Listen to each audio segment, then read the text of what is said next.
નમસ્કાર.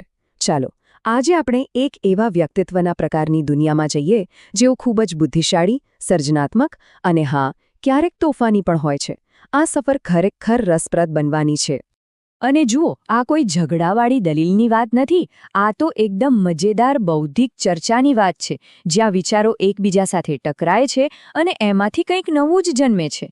બસ આ એવા લોકો છે જેમને આવી ચર્ચાઓમાં જ સાચી મજા આવે છે.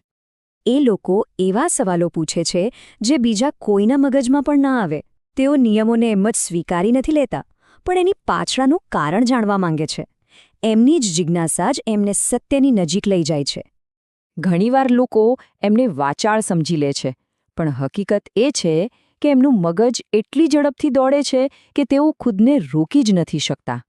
એમના વિચારો જાણે કે શબ્દો બનીને વહેતા રહે છે. જો આ બધી વાતો કોઈને યાદ અપાવતી હોય અથવા કદાચ પોતાના વિશે જ લાગતી હોય તો સમજી લેજો કે આ ENTP વ્યક્તિત્વના મનની વાત થઈ રહી છે. એ જ વ્યક્તિત્વ જે વાદવિવાદ કરનાર તરીકે ઓળખાય છે.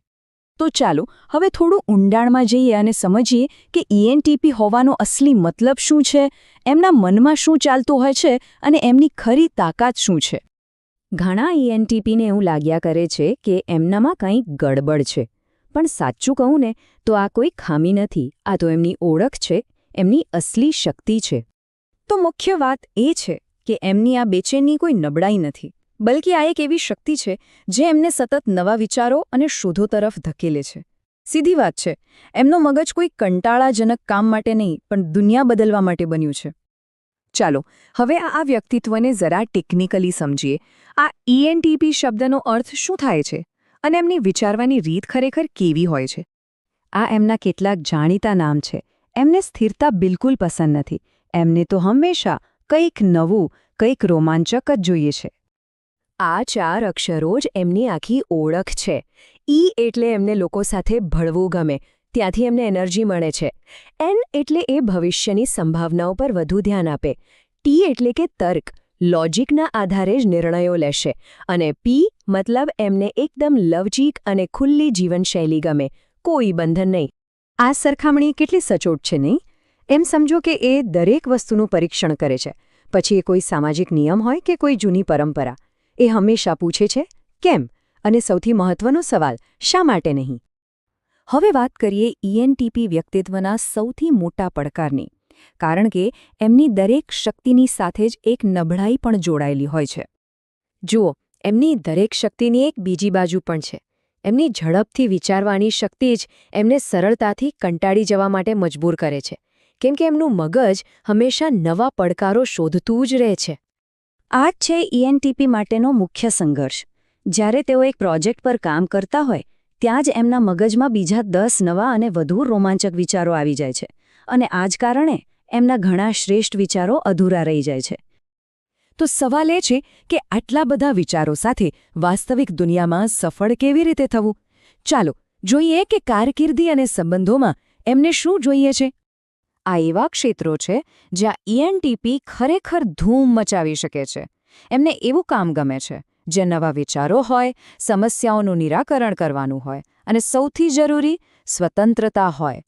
કંટાળાજનક અને નિયમોથી બંધાયેલી નોકરીઓ એમના માટે બનેલી જ નથી.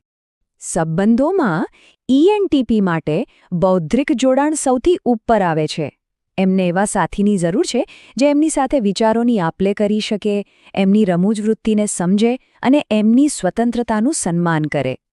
જ્યારે પણ ENTPને એવું લાગે કે કોઈ એમને નિયંત્રિત કરી રહ્યું છે અથવા એમની પાસે કોઈ વિકલ્પ બચ્યો નથી, ત્યારે તેઓ ગૂંગળામણ અનુભવે છે. આવી સ્થિતિમાંથી બહાર નીકળવા માટે એમને એક નવા પડકાર અથવા નવા વાતાવરણની જરૂર પડે છે. અને હવે સૌથી મહત્વનો ભાગ, ENTP કેવી રીતે પોતાનો વિકાસ કરી શકે છે અને પોતાની સાચી ક્ષમતાને બહાર લાવી શકે છે. આ એવા પગલાં છે જે ENTPને એમની નબળાઈઓ પર કાબૂ મેળવવામાં અને એમની જબરદસ્ત બૌદ્ધિક શક્તિને સાચી દિશામાં વાળવામાં મદદ કરી શકે છે. શિસ્ત એ જ ચાવી છે જે એમના વિચારોને વાસ્તવિકતામાં બદલી શકે છે. આ ઉદાહરણો પોતે જ સાબિતી છે કે એક ENTP શું કરી શકે છે. આ બધા લોકોએ પોતાની સર્જનાત્મકતા, જિજ્ઞાસા અને નવા વિચારોથી દુનિયાને બદલી નાખી. અને આ જ છે આખા વિશ્લેષણનો સાર. માત્ર સારા વિચારો હોવા પૂરતા નથી. જ્યારે વિચારોને શિસ્તબદ્ધ કાર્ય સાથે જોડવામાં આવે છે ત્યારે જ અસાધારણ સફળતા મળે છે, ત્યારે જ પ્રતિભાનો સાચો ઉપયોગ થાય છે. આ એક વિચારવા જેવો સવાલ છે, ખરું ને? જરા કલ્પના તો કરો કે જે વ્યક્તિત્વ પાસે અમર્યાદિત સર્જનાત્મકતા છે એ જ્યારે શિસ્તના માળખામાં કામ કરવાનું શીખી લે તો શું શક્ય બની શકે? એ વિચારવા જેવું છે. एक कदम विकसित भारत की ओर।